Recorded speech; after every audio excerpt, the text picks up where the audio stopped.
Ricky Starks denied big all-out match because of CM Punk. Although the match he did have was great, this wasn't the direction. We're going to talk about what's next for CM Punk. Sorry, Ricky Starks, and everything else in just a second on WrstlXtra. Stay tuned.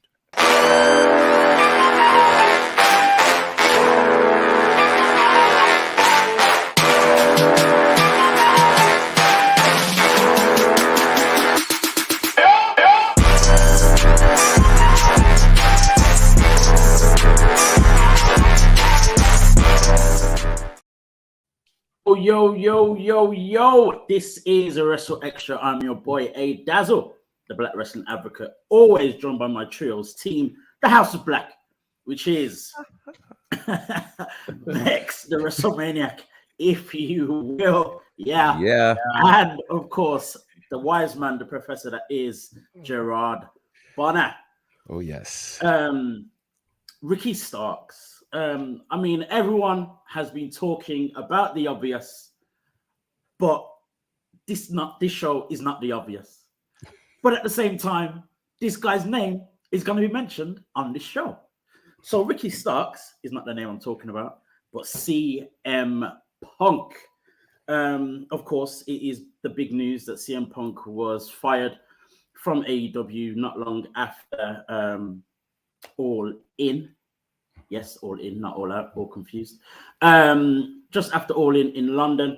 And that, of course, then affected the match that was imminent between him and Ricky Starks. Of course, Ricky Starks involved in the beatdown of Ricky Steamboat with his own belt. Ended up becoming a strap match. Mm-hmm. But then, with no CM Punk, Ricky Steamboat pulled out a Punk card and punked Ricky Starks into facing the dragon that was not him, but the American dragon that was Bryan Danielson.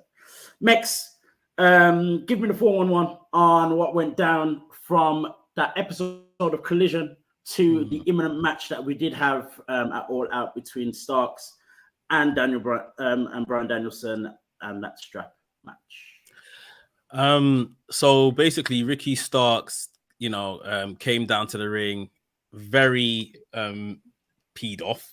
Basically, the fact that he had, it's almost like it's happened again. Like, as soon as I'm supposed to get something in AEW, as soon as I'm meant to, move on to the next level, as soon as I'm kind of ascending the mountain, something happens, someone stops me, this, that, and the other. And, he could be kind of doing this in jest, but obviously there's a lot that ties in with who he was facing within this particular story beat in CM Punk. So obviously referencing that I was going to go after the AEW or the Real World Championship. It was quite obvious that was probably going to be the main event at All Out had CM Punk still been around. And now that's not happening because CM Punk has been fired from the company. So, without mentioning CM Punk, he basically alluded to all of this. But then, he still wants to discipline Ricky Steamboat and all of that kind of stuff. He wants to strap match with Steamboat. Steamboat comes out. He's got a contract in hand and says, he's not shy about it. He said, you want a match? Cool, let's sign the contract. Ricky Stark signs the contract. But evidently, the contract doesn't say for Ricky the Dragon Steamboat. I think it probably says just something like the Dragon, which can also be referred to as Bryan Danielson. So Bryan Danielson returns from the injury he sustained, signs the contract. Ricky Starks, he realizes the error of his ways immediately. He even tries to pinch the contract back from Danielson. It was very well done by Ricky Starks here. Tried to kind of wriggle his way out of it. That's not who I wanted to face. Danielson signed the contract. And then we got this fantastic strap match on the pay-per-view. It was awesome. I haven't seen Ricky Starks in that much like peril and in danger during his time in AEW. There was a part where Danielson was choking him out where he pulled an expression on his face. And I was like, oh, is this real? Is he losing breath? Like, what's going on? Like, just for a split second, it got me. So yeah, he lost to Danielson on the pay-per-view. I'm sure this is not going to be the last we hear of this, because obviously he's going to feel definitely hard done by. But yeah, in the large landscape of things, it's like you kind of have to feel sorry for him in that respect, that although we knew that the whole real world championship isn't really much of anything, he's tangling with the biggest star in the company, or the previous biggest star in the company, and one of the biggest names in the industry. And he was going to have a main event pay-per-view match nailed on for sure. So yeah, you got to feel sorry for him and see how this plays out from here. Gerard, what are you thinking now with this whole thing with Starks and Danielson? Does this continue with Danielson specifically?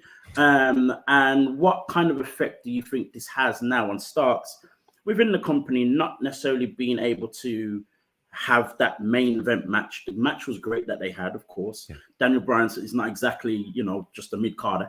But will this now affect the progression of Starks in AEW? I think kudos has to be given to AEW for really coming together with something in the late hour. I mean, Punk was fired on Saturday, and the pay-per-view was 24 hours later, and so for them to come up with Bryan Danielson, who, let's be clear, the last time we saw Bryan Danielson in a ring, he had just tapped out Kazuchika Okada. So this is no slouch. You could make the argument that he's a bigger wrestler right now than CM Punk, just given his cachet and who he has defeated, okay? Big facts. So to put Starks in a match with Danielson says an awful lot about what they think of Ricky Starks. It's clear Ricky Starks, prior to this, was the biggest heel on Collision. I think it's safe to say now he's the biggest star on Collision. And so I don't think that changes at all. I think AEW continues to look for ways to highlight Ricky Starks, because not everybody gets in the ring with Bryan Danielson. I mean, there's top tier and then there's Bryan Danielson. So for them to trust him with Danielson at a moment's notice, and they pull off of all matches a strap match. Yeah, I don't think his trajectory is hindered at all by this. In fact, as controversial as this might sound, it might actually be thrown forward even faster, a bigger skyrocket, because with Punk out of the way, now we're not fighting for fake championships, right? Like a real world, which, just side note, what happens to the real world championship now? Anyway, I know questions people have. It's not real anymore. I mean, let me guess. He takes that with him wherever he goes, and he'll be the real world champion wherever he lands. That's it to WWE. Who knows? Who knows? What I know for sure is Ricky Starks is very much a star, and I think everything that happened this weekend solidified that. I think that's a very, very good point, a very true point as well, because with CM Punk not being there, with CM Punk being the figurehead of Collision, the whole show was based around him, for him, all the rest of it. The next person on the ladder, I guess, was Ricky Starks in terms of how Collision has gone since. After that, you're probably talking about JY FTR.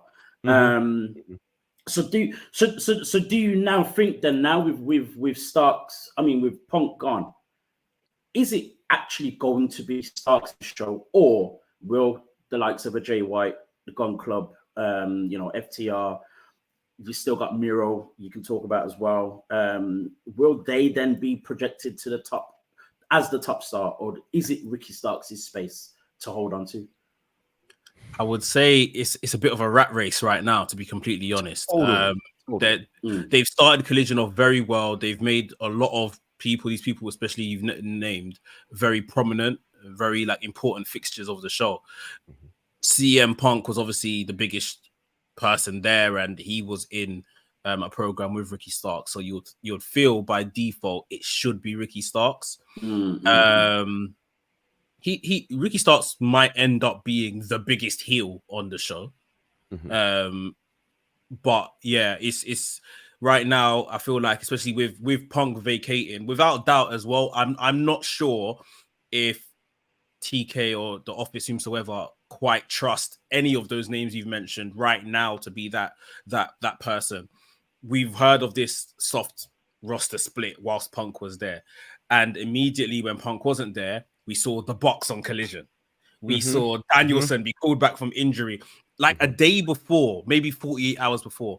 They said Danielson will be fit to come back in October for Wrestle Dream, that pay-per-view they're debuting. All of a sudden, he appeared the next night.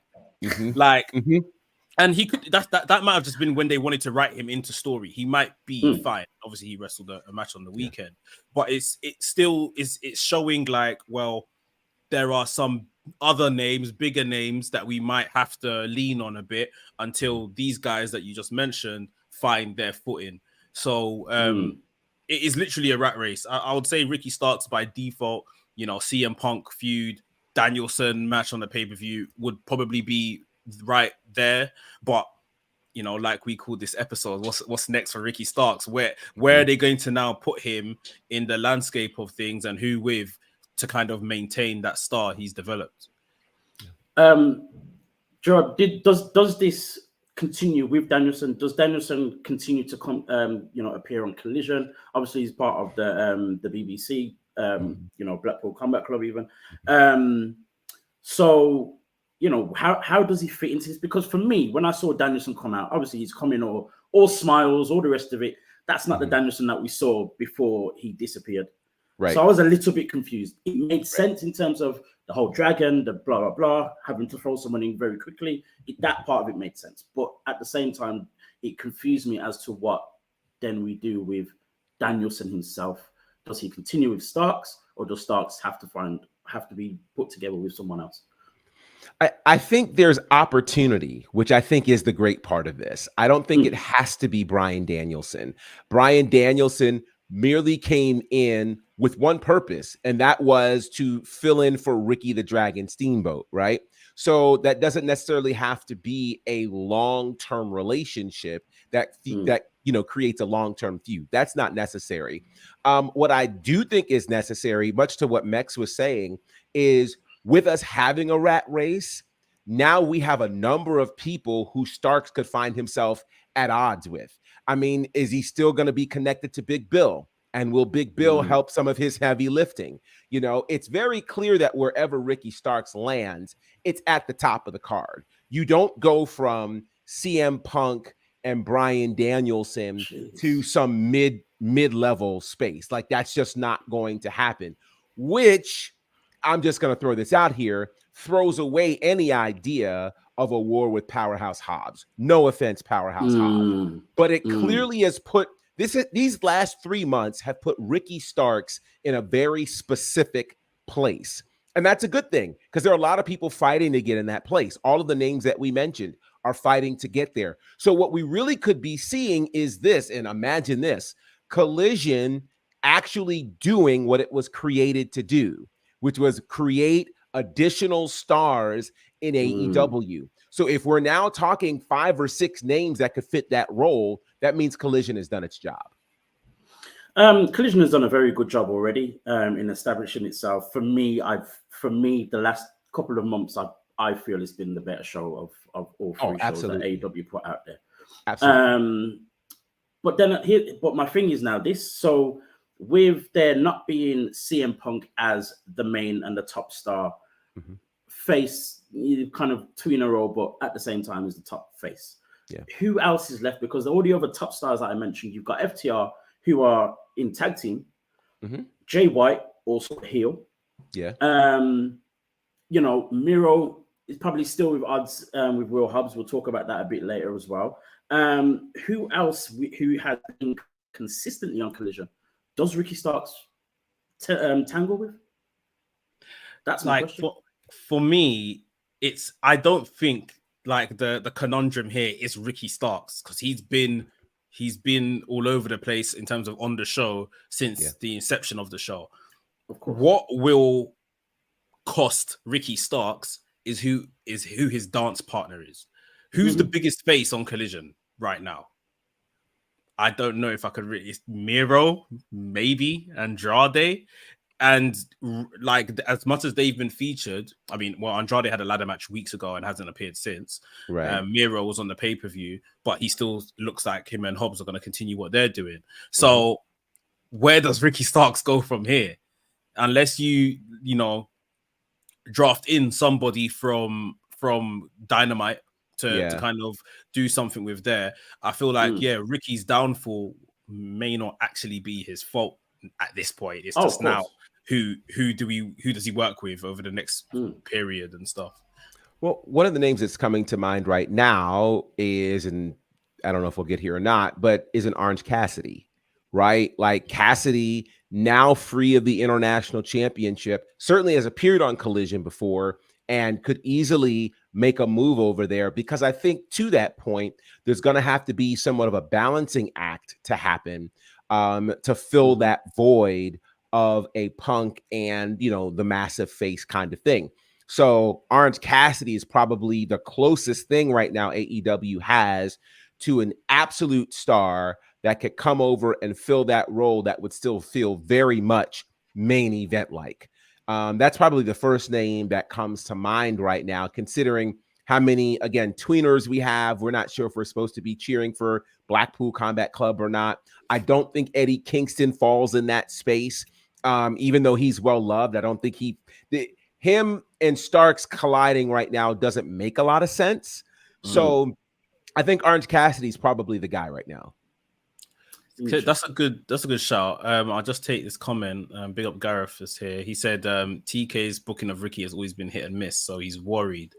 And I think the good that we're talking about that we have seen from Ricky over the past few months, I think it's quite evident to say that obviously CM Punk has probably had a lot of a hand in how their story is going to be told. Like, Collision seemed to be CM Punk's show, so it's now back in the hands of the head honcho, who in the past hasn't done necessarily the best things for Ricky and his character.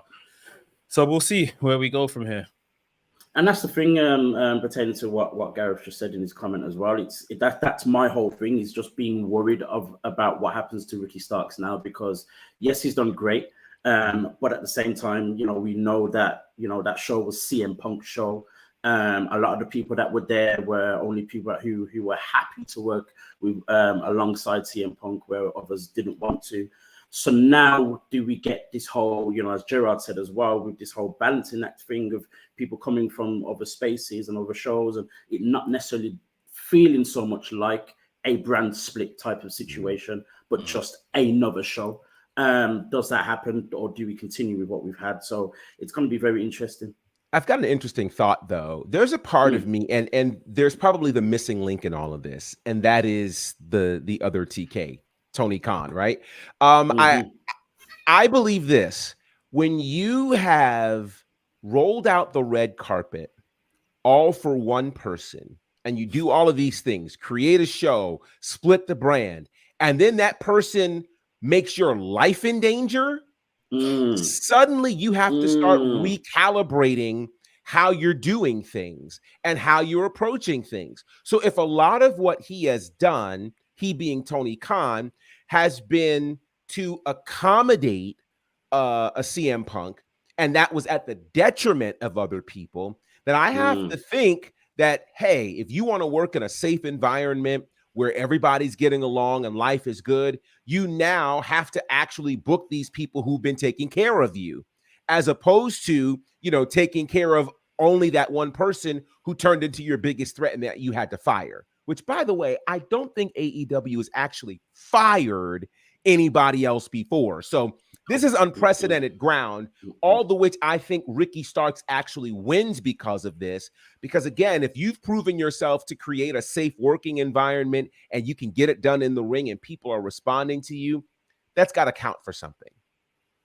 Yeah, for sure. As I said, this whole thing has just so many ways that it can go. Do we keep a lot of some of the good things about Collision and the way it was going and the way it was kind of being it was built, and the foundation of it and stuff, or do we all throw it out of the window and go back to the Tony Khan situation of just everybody's here, I'm just going to throw in who I like and who I don't, and not really care about the stories and how it all continues and blah, blah, blah. And it could possibly mean that Ricky Starks kind of gets not necessarily washed away in the sense he's going to disappear, but at the same time, his star power or the way he was used is not going to be as prevalent or as high as it has been the last couple of months. So it's going to be very interesting. Two other guys that we've already mentioned who could see themselves or we expect them to kind of, rise up on this ladder or on the card. They had a phenomenal match. Two big men. Let's call it the meat match because the fans turned that into something else. Miro versus Powerhouse Hobbs. A phenomenal match between two big men. Hobbs came out with the loss. Miro got the win. A very interesting ending. This feud is certainly going to continue. Gerard, how do you see things for Hobbs? Even though he lost, does it really matter? Yeah, you know what? What I liked about this whole scenario is sometimes you can tell when a match is a one-off and you can tell when it's the start of something. And I think when you're in a space where we're starting a new chapter, everybody can rock with that because there are places for it to go. I think this is one of those unique spaces where both Miro and Powerhouse Hobbs are going to be elevated through this if it's done well. And I think the addition, of course, of Miro's wife, CJ Perry, which people have been clamoring for, and him turning his back on her, it adds extra fodder to this story that is going to make us watch more. We have seen Powerhouse Hobbs being built up. Somebody had to lose the match. I don't think that this moves into a losing streak for Powerhouse Hobbs. In fact, I think with CJ Perry there, it creates some challenges for Miro, some chinks in the armor, which means Powerhouse Hobbs is going to totally take advantage of this. Now, the one thing I don't want to see, and I don't want to drudge up bad memories, y'all know where I'm going. I don't want Hobbs to play the role of Lashley Part 2. Like, we just don't need that. That's not necessary for this story. We don't need it. I almost wish it just doesn't happen. And I think it's possible to tell a great story without injecting that particular element. But how does Hobbs do from this? I think Hobbs is going to be just fine. I think they're going to have some more great matches. And they don't have a lot of guys in AEW that match up as well as these two in terms of size, strength, power, who can both go. So this is going to be great. Max, give us your opinion on this whole thing with Hobbs and Miro. I mean, it's off to a great start. The match was really, really fun. The crowd had a great time with this one. And I've always argued that AEW just seem a bit incapable at times of how to book their big men. The big men are not the typical indie-rific sized guys, if you like. So maybe it's been a bit difficult, and maybe just interest level for those kind of people are low. But these guys done a great job. I agree with Gerard that with CJ Perry showing up, it's almost a chink in the armor for Miro. Miro is often, with his Redeemer promos, has often kind of, said how basically he's chasing down God. And it's almost like his wife, when he's referred to her, is like a bit of a weak point in him. Like it's a point of that's the person he submits to, not God. It's his wife, if anyone.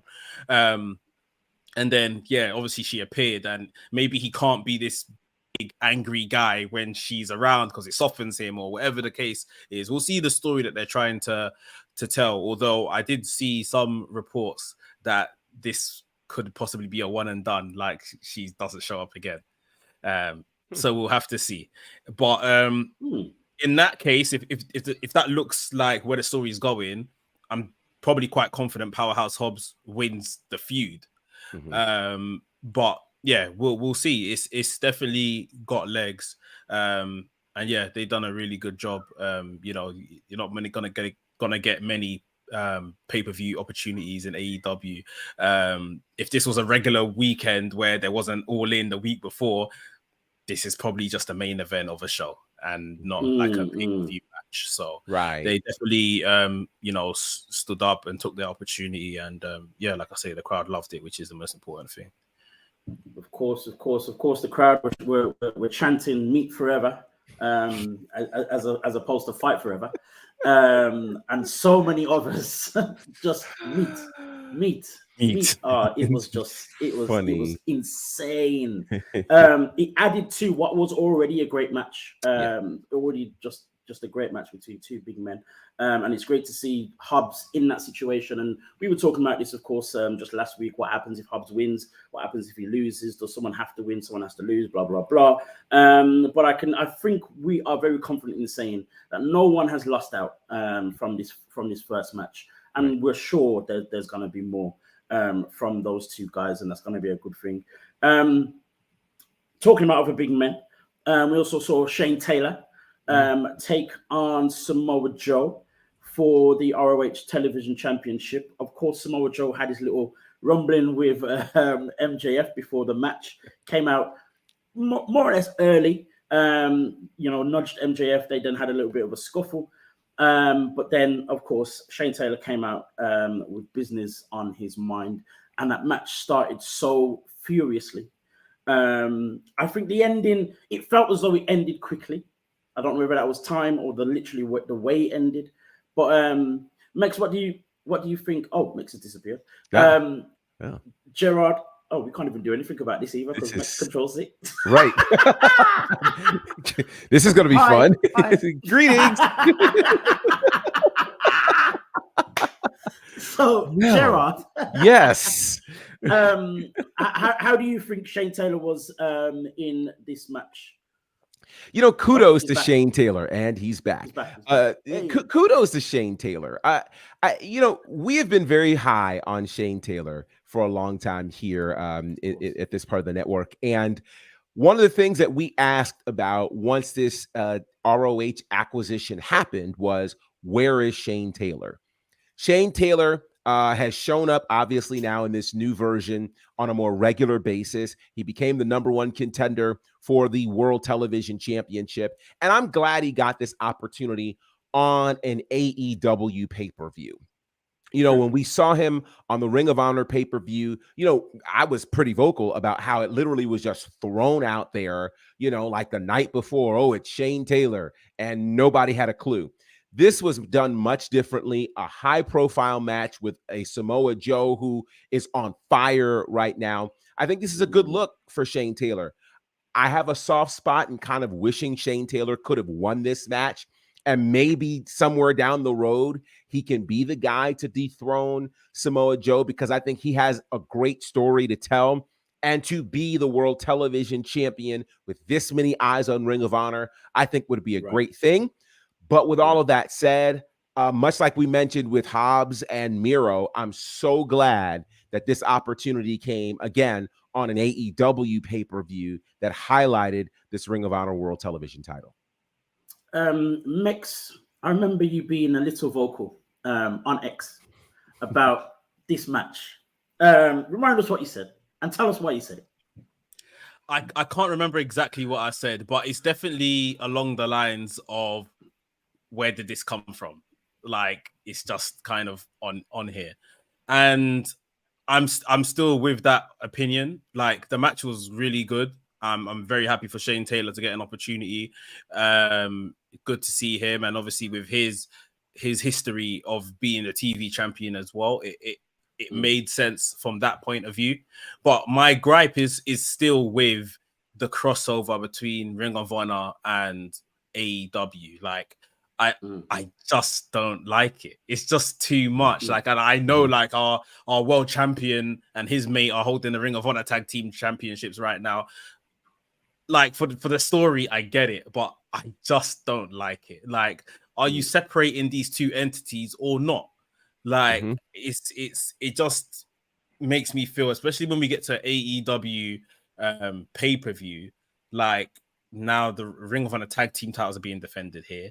The what do you call it? This TV title is being defended here. Obviously, we saw the Ring of Honor women's champion Athena on the pre-show, which is relatively harmless.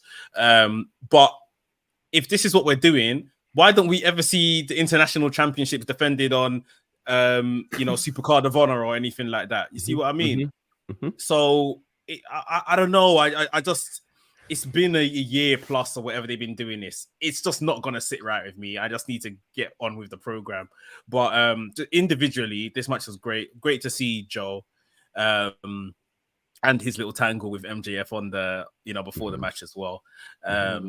This was fine as a match and everything. It was great positioning for both men, I think. But it's my grievance is more Ring of Honor and AEW crossover.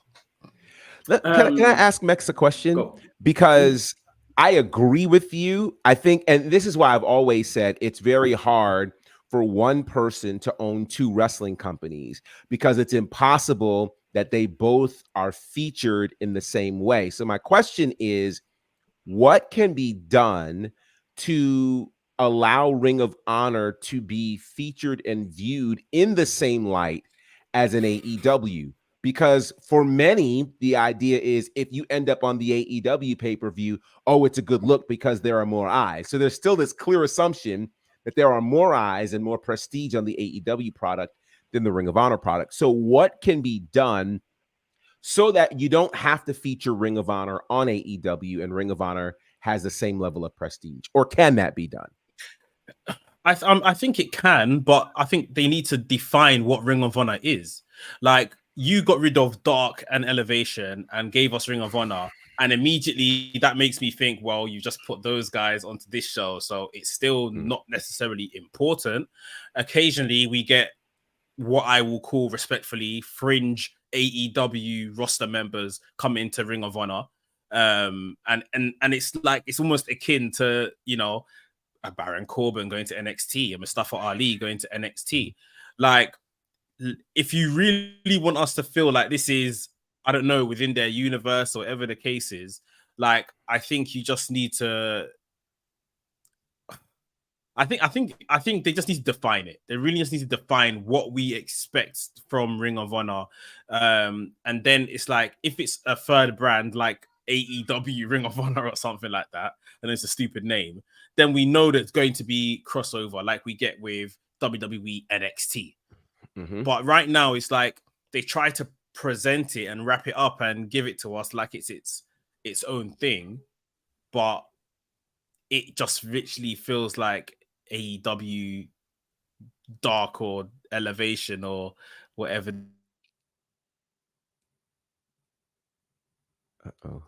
the case is. So yeah, I don't know. Oh, we still here? Yeah, I think we're here. Yeah. It's interesting to me because I always because for one, AEW ends up on cable TV, which virtually most American homes have, and certainly there are international ways to be able to watch AEW easily. Ring of Honor for everybody is behind a paywall, that being Honor Club, and so you would imagine, if I am paying outright $9.99 a month to watch this, as opposed to watching it on cable television, I should get something that warrants me paying $9.99 a month. And so, to your point, and it's also interesting because there's always cross promotion of AEW on Ring of Honor television, but there isn't cross promotion weekly of Ring of Honor on AEW television. So it just lends itself to be totally unequal, which I think is absolutely crazy. And I'm not sure why that is the case, but certainly it is. I'm not sure what's happening with our good UK brothers, but we're going to hopefully figure this thing out. It's just me here. So that's the deal. I would love to know from you guys in the chat what your thoughts are in terms of AEW, Ring of Honor. Like, can anything be done to bring parity and uniformity and equality between the two? I think the guys are back. So yes, we're back. I have no idea. There's something in the UK air today. Go figure. So I didn't hear exactly what Mick said, but at the same time, there was a question I was going to ask, because we're talking about this whole Ring of Honor AEW thing, and it's also going to bring me nice onto our next subject as well. In the sense where we're seeing the likes of Ring of Honor champions on AEW, and you know, and vice versa and stuff like that. We also see a very similar thing with WWE and NXT. Mm-hmm. Now, I don't know if the gripe's the same, if it's any different, but for me, the difference between us seeing a Dominic Mysterio on NXT as opposed to you know, Claudio on AEW, Samoa Joe on AEW, or the rest of it, is the fact that, as Mexa said before, there is no clear definition of what Ring of Honor is. Whereas with NXT, we know its development. Now, I'm not the biggest fan of either of them kind of crossing over and all the rest of it. I feel as though WWE are now kind of doing it a little bit too much when it comes to WWE and NXT. And the whole thing with AEW ROH is what Mexa said a few weeks back, is more so to do with the fact that the top guys on ROH go on AEW and look like jobbers. Correct. So it's like, right, what are we doing here?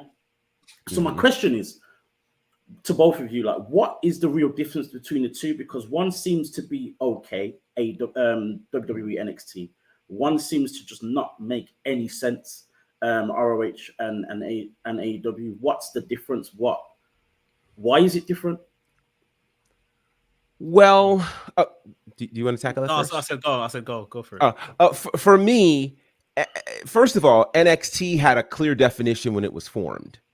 And so from there, you know, when it was on the WWE network as a standalone, and even before then, when it originally began, you knew it was developmental. They had these young stars that they said we're trying to, you know, they gave them these tests and all these other kind of things. What ended up happening was NXT, you know, once it got into the hands of Triple H started running it like an indie promotion. They started getting the kinds of numbers that warranted them being called a third brand. And then we started seeing some infusion with what was happening with Raw and SmackDown. Interestingly enough, it got a very clear redefinition as NXT 2.0, developmental. And so, again, you could kind of adjust your sails and go, okay, I'm going to see people I've never seen because they're coming out of the PC. I can expect the match quality to be different. But here's one thing also that WWE never did. Even when NXT was being vocally called the third brand, WWE never acted like the NXT championship was akin to the WWE championship or the Universal Championship. We always knew it was the NXT. So even when Kevin Owens came in as the NXT champion to Monday Night Raw, his first stop was the U.S. title, not the world title, right? The problem we have with Ring of Honor is we're still trying to call Ring of Honor a world promotion. So to me, here's what's problematic. Claudio is the ROH world champion, yet he is involved in a faction where he's not the top star in the faction.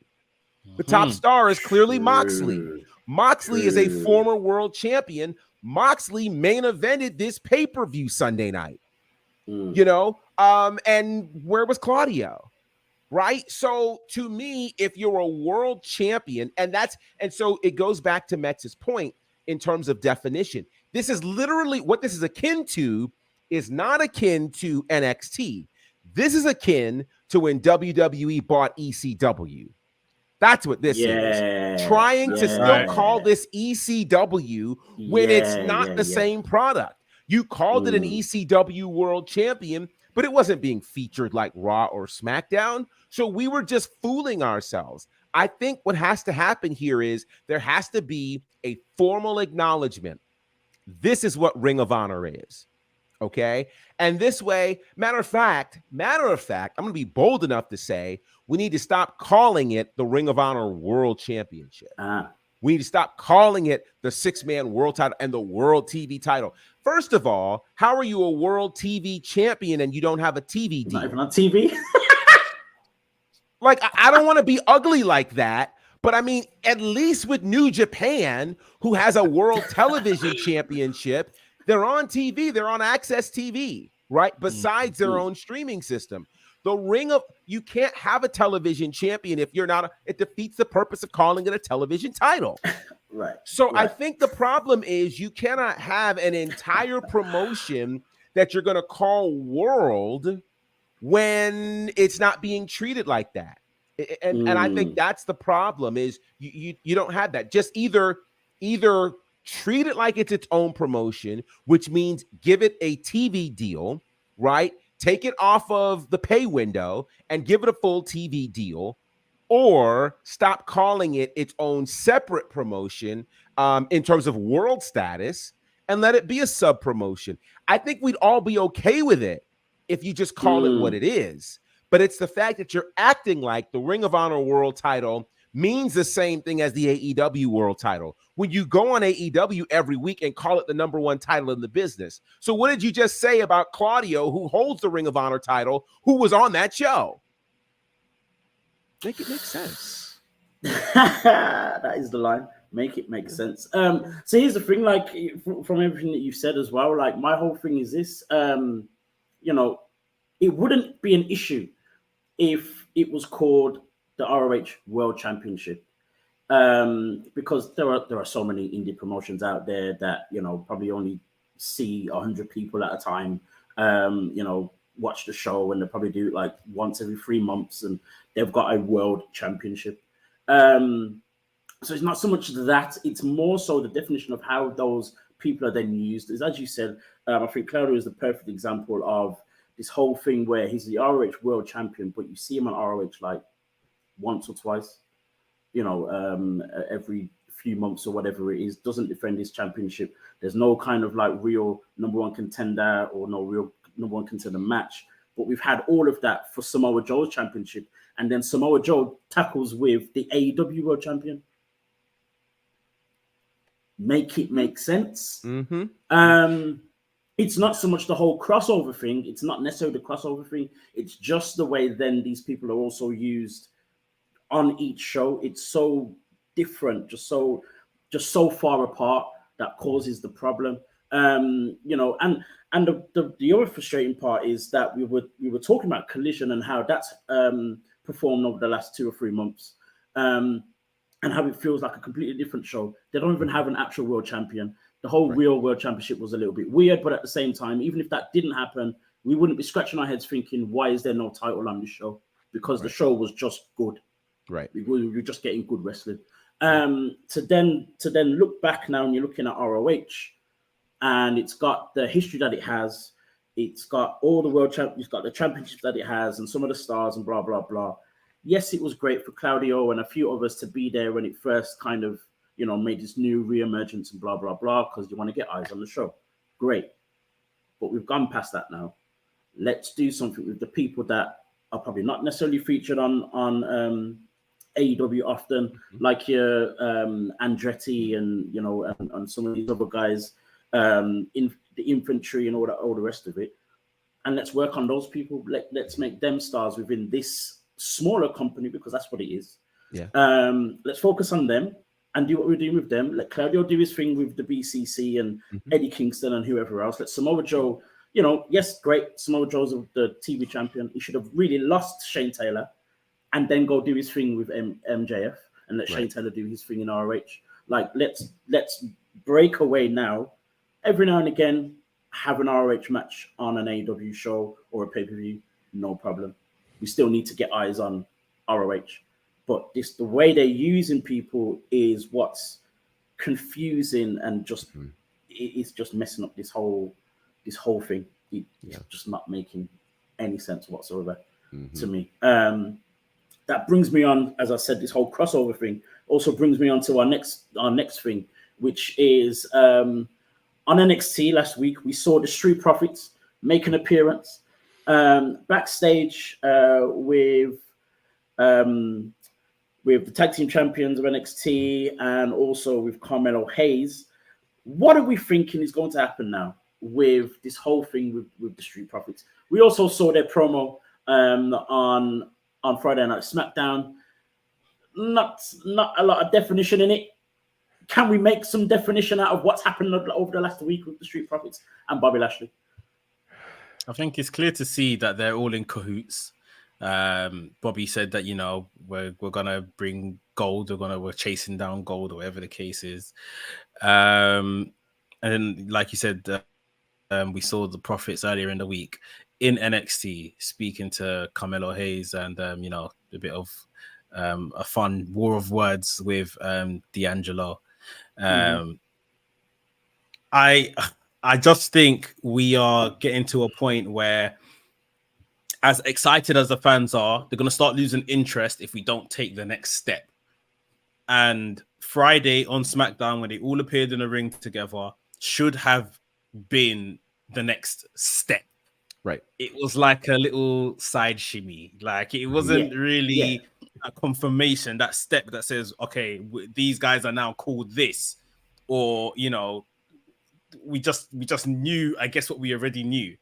The only thing we learned was that we're chasing down championships, which is a given. It's pro wrestling. So, yeah, I just feel like we need to get to maybe not the entire punch or whatever the crescendo is, but we're just doing this. We're just moving here. And then on Friday was a bit of a like this. Like, we need the next story beat. Like, give us the next part of this. That is Carmelo coming with you guys or not? What is your faction name, so we can now establish these guys are a faction? Like, it was exciting from when the minute they jumped in the limo, and then the next week or so we saw them all together when you know, Lashley told Dawkins, you can't dress. Now we need to know, where do we go from here? Like, what is next? And I just feel like, I guess this past week was a bit of a not a misstep, but just like you've blown a chance here. Sort of thing. And I think that's what it is. It felt like a missed opportunity more than anything else. Like, the promo was fine. What they were trying to say was fine. It probably didn't come out the way that they wanted to. It did feel as though someone probably missed the line, or quite maybe forgot at a moment, or whatever else. But it didn't take us anywhere. And I guess that's the issue. It would have been better if they just had a match against someone, you know what I mean? Or and again, the other thing is this as well, with what's happening with Bobby Lashley. Like, I was hoping that was going to be answered. I thought Lashley was going to say, right, I'm coming for so and so, I'm still wrestling, whatever, something along those lines. But we had none of that. But yet we still had them on NXT talking about, oh, NXT's changed. Oh, it'd be nice to have these championships again. Carmelo pops up in behind them. We're seeing pictures of them on socials together. I'm like, mate, can you stop teasing me? Just give me what I want, please. I'm waiting. Can I just add, what are your go for it? Sorry, let me just add quickly. Can someone tell Montez Ford or the Street Profits to just cool down a bit? Because on commentary, they're telling us new changed attitude, this, that, and the other. Like I said, they really stuck it on Dawkins because of what he wears, and he's got a loud look the part. I think there's an element of, when they're making their entrance, especially, which I'm referring to, they can still be the cool guys, a bit like the Usos. They're not as jumpy and thing, but they're just kind of more cool with it. Like, I think they can still do that, because you can't be telling me these guys are changing or there's a mean streak in them now. They're still dancing around with cups and doing all the other stuff. All they're doing now, they're doing it in suits. Like, literally the only difference. We have to tell the story consistently, innit? Like, and right now that's a bit of a hole in all of this. Gerald, what are your thoughts? No, I totally agree with that. It kind of feels like it feels like the person who graduated from high school to college but keeps going back and visiting their high school because they just can't get enough of it. Like, yo, if you're gonna go to college, commit, right? Commit. You don't want to grow up. You're a Toys R Us kid. Listen, leave high school where it is, okay? And make your commitment and go to college, all right? Do that.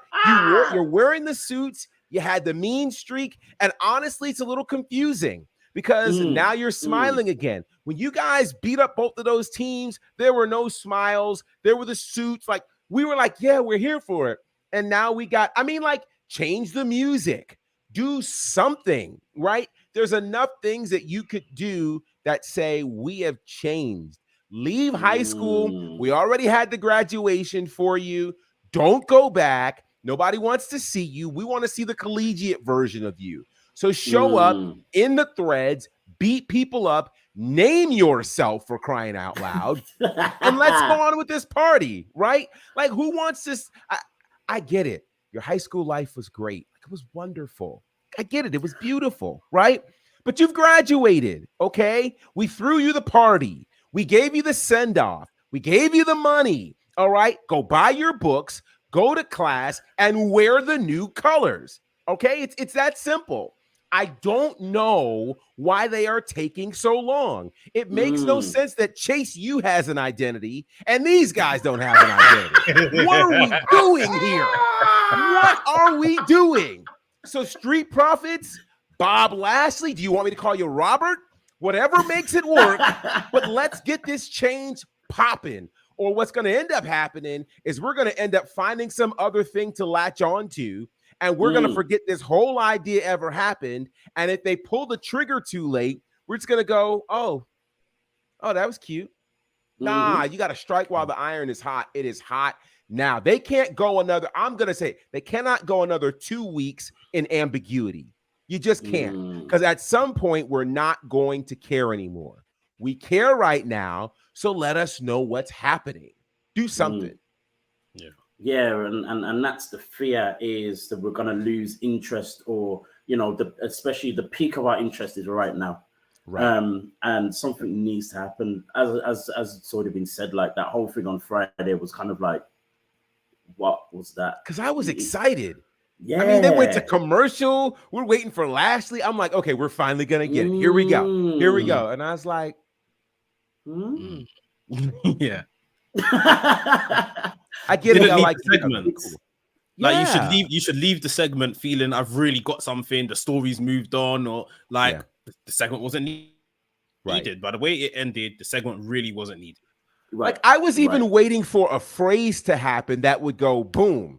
Like when Triple H formed Evolution, they didn't say we are Evolution. He said this is the evolution of the business and laid it out. We were like, aha, I looked for everything. I'm like, give me a word, something, man. Please figure it out, guys. Please. Oh man. It's I can't believe we're already at a place where it's frustrating, because just last week we were excited. Yeah. And it's completely changed already. When I say not completely, but at the same time, we know it's taken a dip. And that in itself is not a great omen for what's going to happen next, or something definitely needs to be more definitive come the next time we see them on our TV. Definitely. I'm not completely a fan of them going to NXT to win anything. But to see them with some gold might change something. It can add to the whole thing of them with Carmelo. It can, but does it have to happen like that? Not necessarily. It doesn't. I don't know. I just don't know. It just wasn't a great segment on Friday. I think them going, if they go to NXT to win the NXT Tag Team Championships, that absolutely stinks. Like that should not be an option. Going to NXT to win a singles championship that you've never won before as a main roster member, that's one thing. I can about stomach that. But if it's not a permanent move for them back to NXT and then they win it, then cool. But to be NXT Tag Team Champions and then gonna show up on a Friday on the main roster, and then let's just say potentially Bobby Lashley walks around with the world title. Like, why is Bobby Lashley running around these two young boys? Go and get the big boy main roster tag team championships at least. Right. You see what I mean? Right. Like, I don't think that'll be good. Maybe they can have a nice little fun exhibition match with D'Angelo and that, and win and maybe show some chinks in their armor, and some other NXT tag teams start coming after the tag team champions. But I don't think they should go and win their title or even compete for it. Really, like they're above it. No, not at all. Speaking of Montez Ford and high school, and Montez Ford's high school sweetheart in Bianca Belair. We know that Bianca has now kind of, taken some time off It was all in terms of storyline on TV. She was attacked by Damage Control, re-injuring her knee, which she injured during the SummerSlam match. But we know for a fact as well that that was all storyline. She's not actually injured at all, and she's taking some scheduled time off. Now, the thing is about this whole thing is, at first, people were hearing that it possibly be like a few weeks or a month, but then reports came out later on that it's going to be, it could possibly be 3 months. For me, it's a perfectly great thing. She just had the longest women's championship run of the modern era. She still carried on for a few months after losing as well, or for a few weeks even. She's had a phenomenal stretch with the championship, all while still doing, media appearances here, there, and everywhere, more than probably anyone else. Probably the only person connected to WWE that's done more appearances is probably John Cena, to be honest. So she needs that time off. It's a long way away, whether it be a few weeks or a few months. But what are we thinking in terms of how this can help her, not just in the physical sense she needs a break, but in terms of when she comes back, how does she come back? Do we have an idea of how it could happen at all? Gerard, can I ask a question? Just before Gerard answers, let me just put this out. It might be a bit intrusive. Do you think she's pregnant? No. No. Okay. When I first started seeing that on the social, I was like, really, guys? 3 months, mate. Not 6. Yeah. Not 9. Yeah. Slow down a little. I mean, she's the EST, but like, that'd be remarkable. I was, and obviously I'm in no place to talk about women and their bodies and stuff like that. The only thing I was looking at is that obviously she's been on this run non-stop since NXT. She's maybe about 33, going 34 or so. Yeah, 34. Mm-hmm. Yeah, like, I don't know. Is this the point where they start thinking of having kids? And that's the only thing that crossed my mind. But yeah. I mean, I'll stop talking about women's stuff. I mean, I was gonna say that 3 months could end up being 9 months. Mm-hmm. Who knows? Mm-hmm. That might be what they're thinking. But to think that she is pregnant now, I think it's a bit too far. Not to say that it can't happen though. So it's interesting that you mentioned that because that wasn't where I was going to go. But I will say that if indeed that is the case, the good news is there was a time in pro wrestling where if a woman was pregnant, that meant the end of her career. Sure. And we've learned that that's not the case at all. Becky is a great example of that you can come back and still crush it.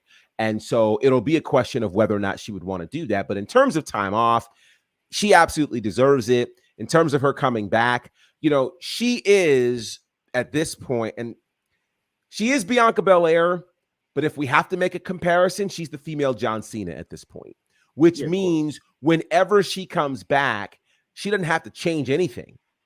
Her showing up is going to be, I mean, people will go crazy because Mex is like, yeah. Now, here's the thing.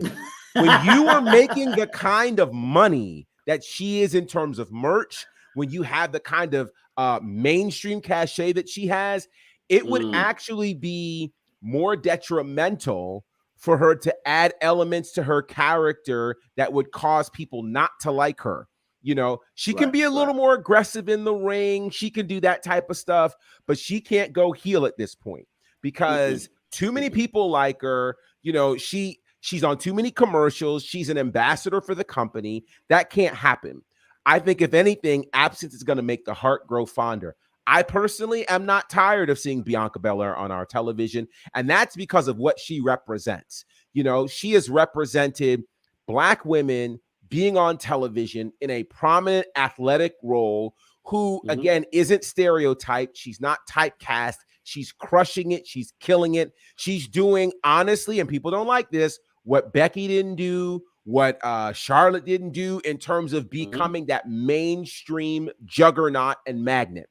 We honestly haven't seen that since Mercedes, aka Sasha. So I definitely think she deserves the time off. And I think when she comes back, we're going to be more in love with her than ever before because we'll realize again, oh my God, she's been gone. Man, things have been different. It's very interesting. You mentioned John Cena. It's very interesting. Bianca disappears. John Cena comes back. John Cena's only supposed to be here for a few months. Uh-huh. Bianca's only supposed to be away for a few months. Right. So when John Cena goes, Bianca comes back. Mm-hmm. There's no direct correlation between the two, but at the same time, that is so interesting to kind of be able to even make that type of analysis, or you know what I mean. It's crazy actually when you think about it. It's weird. Yeah, I know. Yeah, I know they're not going to turn her heel. I've got over that now. Like I know, and from a business point of view, it's facts. Like what you're saying, like it doesn't make sense, like to start altering and doing all of that kind of thing, because she's perfect the way she is. She's producing money for the company. She's a great role model figure for the company as well. As a consumer of the product, though, I want to see some type of change. Like I said, I know that change isn't going to be a heel turn, but I would like to feel like, again, since she's been a main roster since the pandemic, this is who she has been. Like, as you know, we're akin with Jericho, the reinvention of the character. It is still Chris Jericho.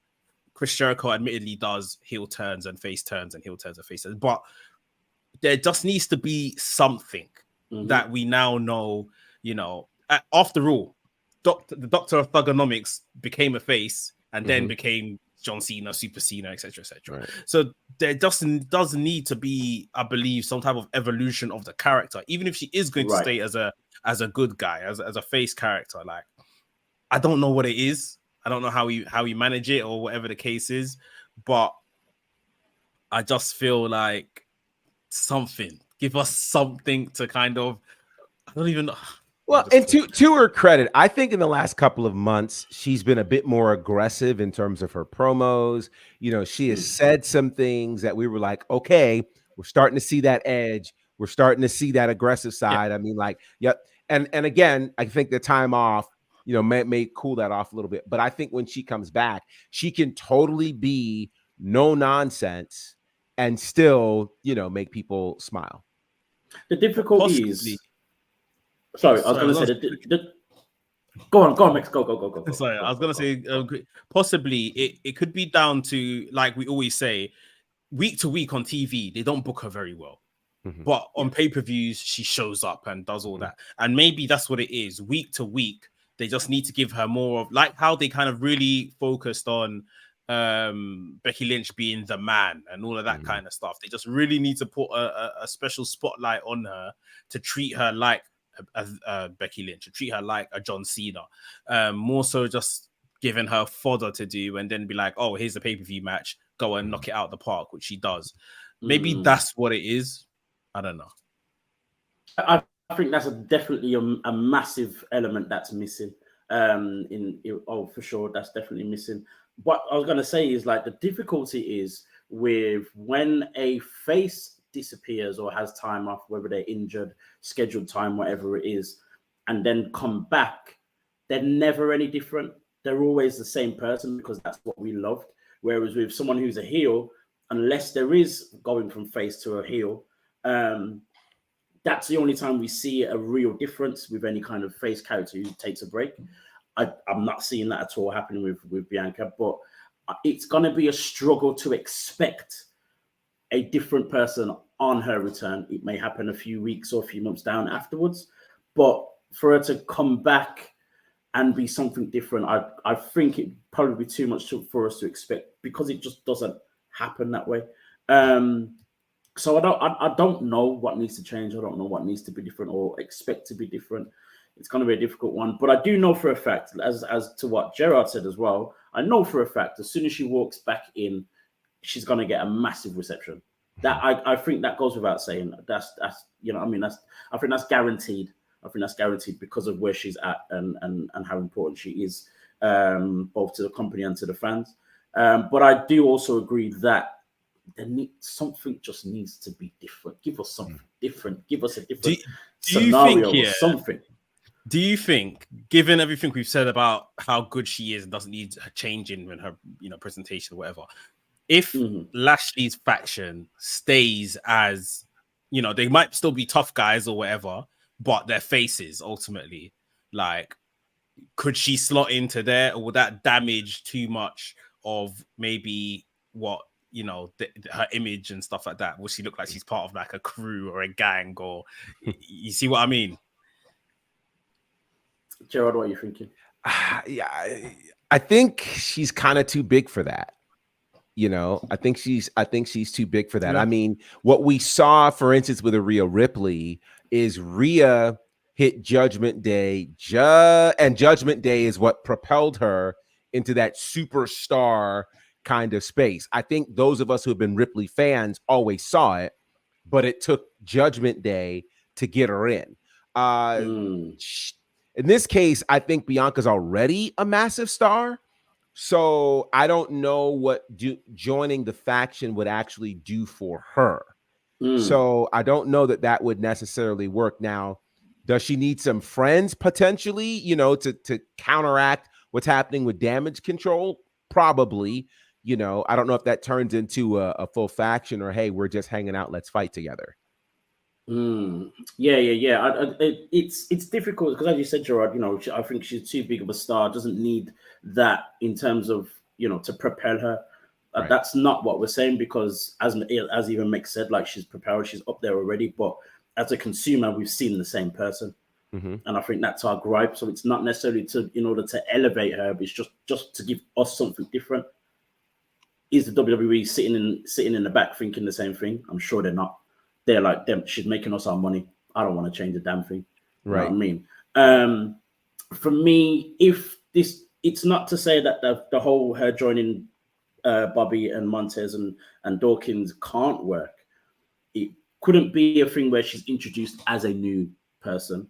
But if she was still there now, didn't have this time off, if she had a little struggle and all the rest of it, didn't know what to do with herself and can't win a match maybe, and, you know, losing confidence, boom, all of a sudden her husband or Bobby comes in and says, listen, we've got so-and-so going on, come with us. That would make sense. But with her now taking time off, she couldn't return, and then within, like, on the same day or within a couple of weeks, she now joins the faction.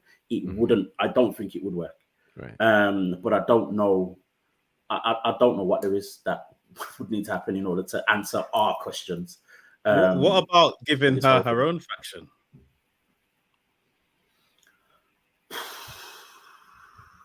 I don't know who would be in it, but it could be a way to kind of that's a shout. Like, it could be a way to kind of establish her as like a leader figure. They could still be faces and stuff like that, but like you said, to kind of go against Damage Control and just you know, maybe put a spotlight on the women's tag championships as well, which are just in the pits right now. Like, it could be something new to do. But... Yeah. Interesting. So many questions, but I guess we'll have to wait 3 months to find out. Right. The last thing, we've gone so far over time, but so many technical issues that we've had. Let's keep going. Really quickly. Let me apologize to Mrs. Mex from now, because no text messages today, so let's go. I'm in the clear, boys. Yes.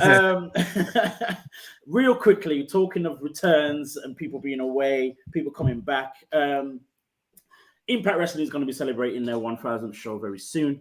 And we have been told, and we do know, that Awesome Kong is expected to make a return, and not just to appear on the show, but actually be involved in in-ring competition. This is very, very interesting. Gerard, tell us a bit more about what's going on with this and what you're expecting from Awesome Kong.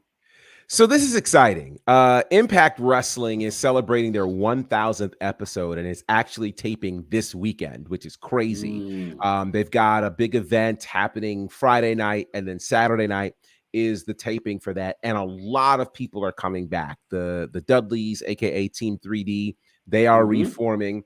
Awesome Kong is going to step out of retirement, and I think it's going to be like an 8-woman tag that involves her. Gail Kim is coming back. Trinity is going to be on this team. And so this is kind of a dream scenario to have your Impact Knockouts World Champion teaming with, really the original Knockouts champion and one of the greatest Knockouts champions in Awesome Kong. So I think this is going to be amazing. We've not really seen a lot of Awesome Kong recently. Again, she had retired. She had a very brief stint in the early days of AEW. We saw her, in the Glow series and things of this nature. But I think for Impact to be able to pull this off is really amazing, because Awesome Kong could have just shown up and that would have been great. But for her to get in the ring, that's going to be really, really special. Awesome Kong, for those who don't know, her and Gail Kim really built that Knockouts division over in Impact Wrestling. And what was so unique about Awesome Kong is, we don't have the Rhea Ripleys of the world if we don't have an Awesome Kong. True. Awesome Kong was really one of the big women who was mean, who was agile, who was a monster, and instead of putting her in there with men, they put her in there with women so that she kind of became that ultimate figure for a woman to overcome there in Impact Wrestling. Had a brief stint, of course, in WWE before getting pregnant. And we talked earlier about the impacts of getting pregnant. She never did return from that pregnancy. So again, this is exciting to see her be a part of this. I think this is going to be a crazy show. And shout out to Impact again, 20 years, 1,000 shows. Talk about the little engine that we never expected to, that keeps pulling it off. I think it's amazing for them. Can I ask you, the 1,000 shows, is that that's not just as Impact Wrestling, that's with all their other previous iterations, right? Yeah. That's with TNA, as TNA, GFW, all of that. Yeah. That's what that is. It's crazy to think that even with all of those different, iterations of Impact, TNA, Global Force Wrestling, right? All the different things that they've been through with the, Bischoff era and all the rest of it, and the Jeff Jarrett era and blah blah. It's crazy to think that. Here's the thing as well with Impact, they do so many celebratory shows. Looking back at so and so and all the rest of it, so many times. This one, I don't know what it is, but this one just feels a little bit different. I don't know why, it just feels a little bit different. But as you said, when you can pull it off, Awesome Kong coming out of retirement, being in the ring. You mentioned Devon Dudley's going to make an appearance. Obviously, we're seeing Bully Ray there already doing his thing for the last few months as well. I believe America's Most Wanted are going to be doing their thing as well. You know what I mean? There's so many things. So, I'm not the biggest fan of those, legend shows and, all that kind of stuff. It is what it is. Someone loves it somewhere. That's why they do it.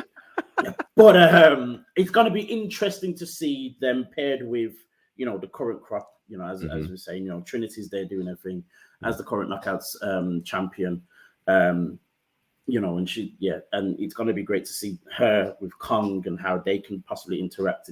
It's a bit of a dream, it's a bit this whole dream scenario, dream match type scenario thing. So that should be interesting. Yeah.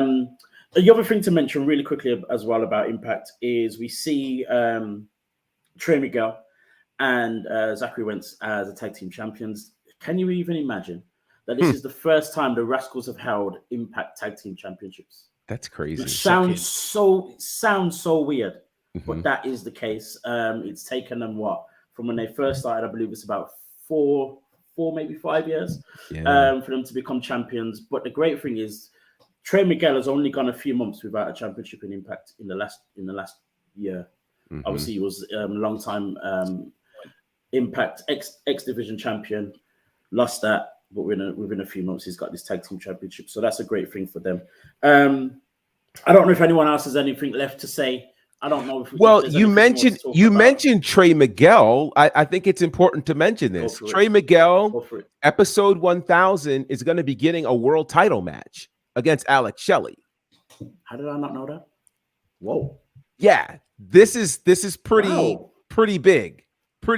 So shout out to Trey Miguel again, now one half of the tag champions, getting a shot at the world title on such a prestigious show as the 1000th episode of Impact Wrestling against Alex Shelley for the world title. Wow, that was very unexpected. I could have done Yeah. so many other people. Even given storyline, even given history, blah blah blah. Wow. Yeah. Okay. That's good. That's massive. Yeah. That's massive. On that note, might be a reason. We might have to stay tuned for that one. Yeah, for real, for real. On that note, this has been WrstlXtra. I don't know what it's been. It's been here, there, and everywhere because technical difficulties and all the rest of it. But you are watching on the WrestleManiac UK YouTube channel. Don't forget to like, subscribe, so you know every time that we are live on a Tuesday, and also so you can see this guy Mex put out all his reactions and news from AEW, WWE, and everything else in between. Also find Mex on Wrestling's channel on YouTube. Shout out to the boys. Yeah. Big shout out to the boys. Jeez. Who got a retweet from the GOAT that is Chris Jericho, when I believe it was Zanafi who was making sure that people know how much of a GOAT Chris Jericho actually is. Del Boy. Sorry, Del Boy. And Chris Jericho retweeted, said, I love these guys. I believe Kenny Omega liked it. Someone else liked it. Listen, big deal. I need to move to London so I can be part of the whole wrestling thing because all right, man, I'm missing me out here. You get me? But yeah, shout out to the boys, the Wrestling's channel as well. Don't forget to follow that one. Also, you can find Mex on Instagram on WrestleManiac.uk and WrestleManiac UK on X. This guy, the professor that is Gerard Bonner, you can find him on all things Bonafide. Also find him on WWT Live, The Faction Show, Southern Honor Wrestling, The Nightmare Factory, and Battle Slam. All those things on Fight TV, on everywhere else you can find your wrestling as well. Find me, A Dazzle, at Black Wrestling Alliance on Instagram and BWA Dazzle on X. And it is time to X this show because I need a break. It's been a lot. But it's been fun. And we will see you again next time, people.